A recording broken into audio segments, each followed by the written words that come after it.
Live from Gahanna, WGLH-TV presents Lincoln Live with Delina Homvili and Damian Jones. It's Friday, a preview of some activities you can take in this weekend. Two families that both share the same holiday tradition, and you may too. In Strike a Pose, preps are underway for diaspora. Details of what's coming. Lincoln Live starts now. Good morning, Lincoln. I'm Delina Homvili. And I'm Damian Jones. Dom, can you believe that it's the first Friday of our last semester of high school?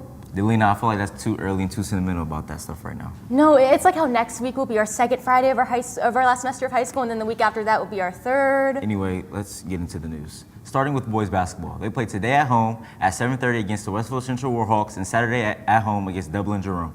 Here are Joseph Bodie and KJ Renaud for the preview of tonight's game. Our coaching staff preparing as well. We've been learning all their sets on defense and offense, and it's been executing it really well. We've been working very hard in practice, getting at it as a team. We're young and all, but everybody's been together, so we're ready for this game. Just everybody just come out and support. It's gonna be electric. Thanks, and good luck to the girls basketball team away at Westville Central. Another epic sports event going on tonight is the girls and boys swim team. We're hosting their rivals Pickerington North tonight at 6. It is a big weekend for racing because they also have an invitational at OU on Saturday. We spoke with Captain Cole Farbizo about what this weekend holds. Here he is. So this weekend, the boys and girls swim team, we're going to OU on Saturday, and tonight we have a meet against our rivals, Pick North. It's going to be some tough competition because last year Pick North beat us, and for the boys, and the girls won. So it's going to be pretty interesting tonight. It's going to be very close. And tomorrow we have an invitational at OU where it's a lot of sprint events. So the meet should go by pretty fast with a lot of other teams, and it should be a lot of fun. So hopefully everything turns out and the Lions should be on top. Thanks, Cole.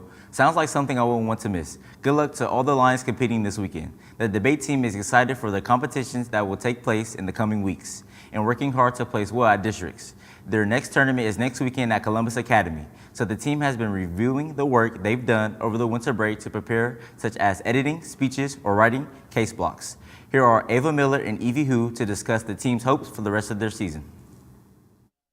Now that winter break is over, we're preparing for more tournaments, and we've been working really hard to make sure that we can do good at those competitions and make sure that we're improving our speeches. We're sort of going over our speeches because we have an online tournament coming up, and we really want to make sure we really get our movements in and how we say things and really try to get onto the podium. Thanks. Dom, what kind of traditions do you have around the holidays? Me and my family, we do a little New Year's Christmas party, and we also go to the cabins around this time.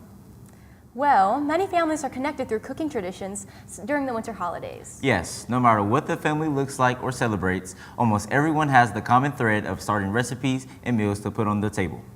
I take a look into two families who share the same holiday tradition of cooking that many of us also have, and share what the holidays are really about. Here it is. There you go. The winter holidays look different for everyone. From Yule to Kwanzaa to Hanukkah, not one family celebrates the same, but there is one thread that most share, a tradition of cooking. They don't have a lot. And to many, traditions are especially important around the wintertime. I think having traditions around the holiday time is important because without it, you kind of don't really have much to look forward to, and I think it can be a hard time for a lot of people around the holidays, and traditions can kind of allow you to have something to look forward to. And each year, families look forward to cooking specifically to allow these traditions to carry on.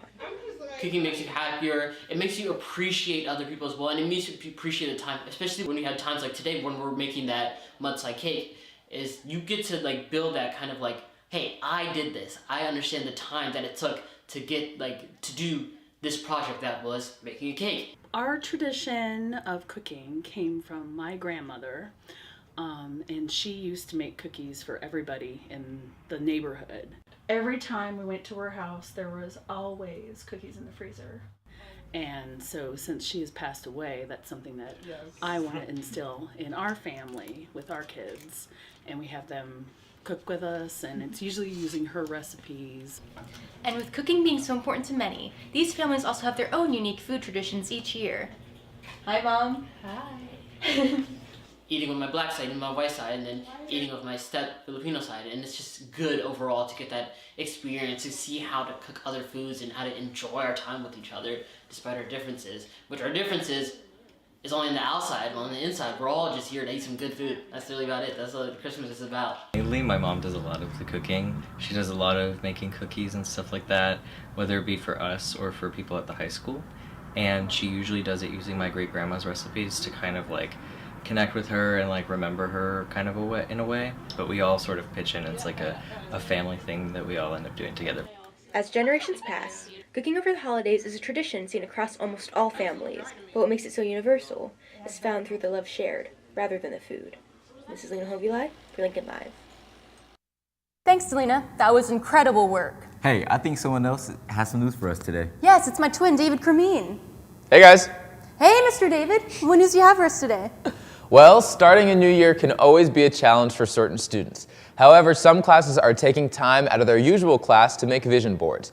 Not only do the vision boards help the students figure out and plan what they would like to do over the next year, but it can also help them in and out of the classroom. Our Performance Studio Theater class has worked nonstop this year and is plunging into their next show already.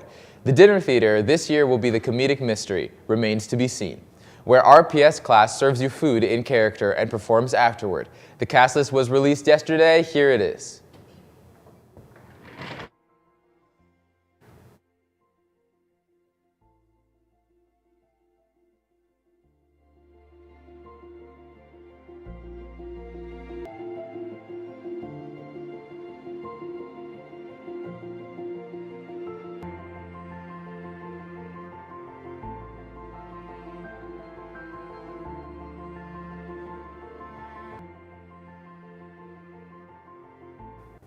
Congrats everybody, especially that Goodman guy.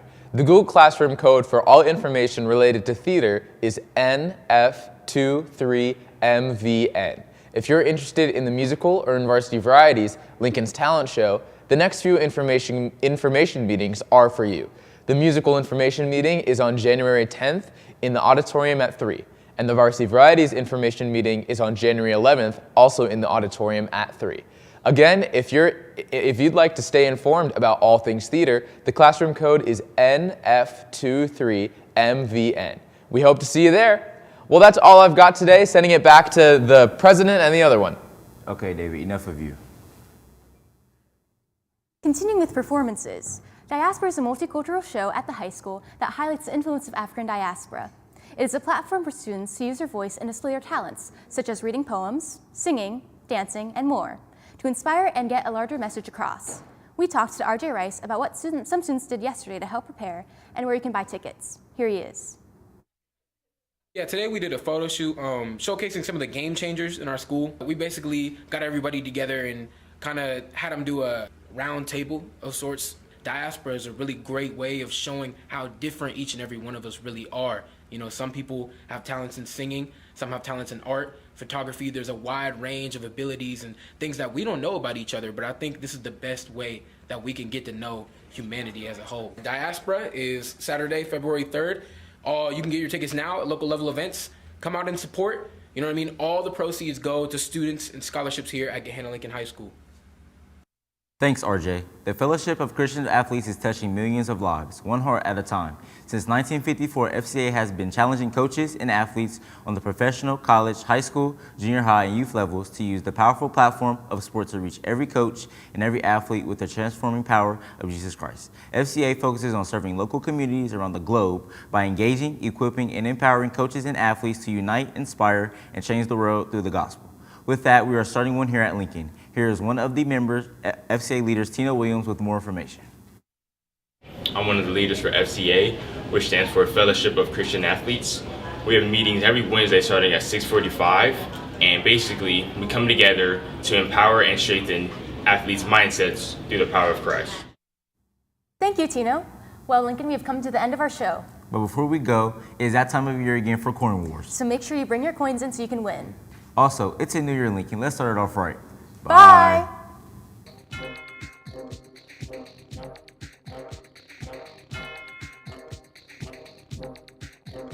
Bye.